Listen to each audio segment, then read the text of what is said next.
জোর গলায় বলতে পারছি না যে আমরা এই 56 বছরে খুব ভালো করেছি এই আন্দোলনটি শুরু করা, এবং এটা ছড়িয়ে পড়েছে এখন সমগ্র বিশ্বে এবং বাংলাদেশেও একটা প্রায় 2500 সদস্য নিয়ে প্রায় 44টি ইউনিট নিয়ে আপনাদের এই সংগঠন।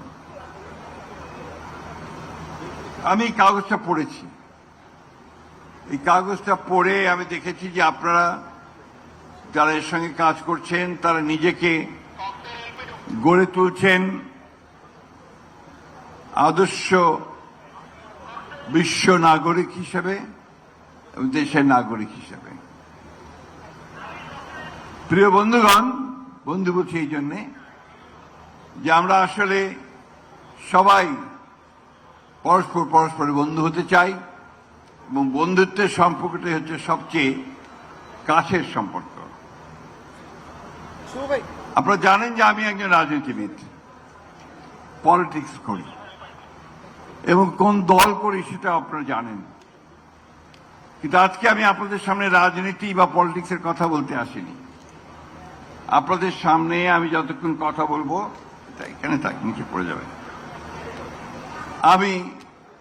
আমার দেশের কথা বলবো, আমার মানুষের কথা বলবো, সেই সঙ্গে আপনারা যারা আজকে তরুণ, যারা আজকে দেশ সম্পর্কে চিন্তা করছেন, ভাবছেন এবং দেশে পরিবর্তন আনার জন্য অতীতে কাজ করেছেন, এখনো কাজ করার কথা ভাবছেন, তাদের সম্পর্কে আমি দু একটা কথা বলতে চাই। প্রিয় বন্ধুগণ, বাংলাদেশের জন্মের ইতিহাস আমরা জানি, আমি সেটা রিপিট করতে চাই না, শুধু একটা কথা উল্লেখ করতে চাই যে আমরা একটা দীর্ঘ 9 মাসের যুদ্ধের মধ্য দিয়ে, যেটাকে আমরা বলি মুক্তিযুদ্ধ, অর্থাৎ বাংলাদেশের এই ভূখণ্ডকে আমরা আলাদা করে বের করে নিয়ে এসেছি আমাদের এই জনপদের মানুষগুলোর জীবন জীবিকা এবং একটা জাতি হিসেবে টিকে থাকার উদ্দেশ্য নিয়ে। এরপরে 56 বছর গেছে, 56 বছরে আমরা জোর গলায় বলতে পারছি না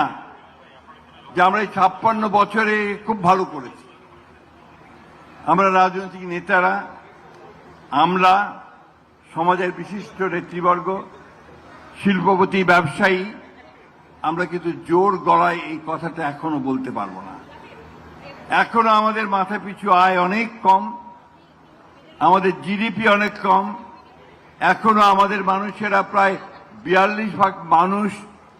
দারিদ্র্য সীমার নিচে বাস করেন, এখনো আমাদের অনেক মানুষ দুবেলা খেতে পান না, এখনো আমাদের এই শহরে ফুটপাতে মানুষ শুয়ে থাকে, পড়ে থাকে পরিবার নিয়ে, তাদের মাথা গুঁজার ঠাঁই নেই। এখনো আমাদের অসংখ্য ছেলেমেয়েরা, শিশুরা, তারা লেখাপড়া করতে পারে না, তাদেরকে শ্রম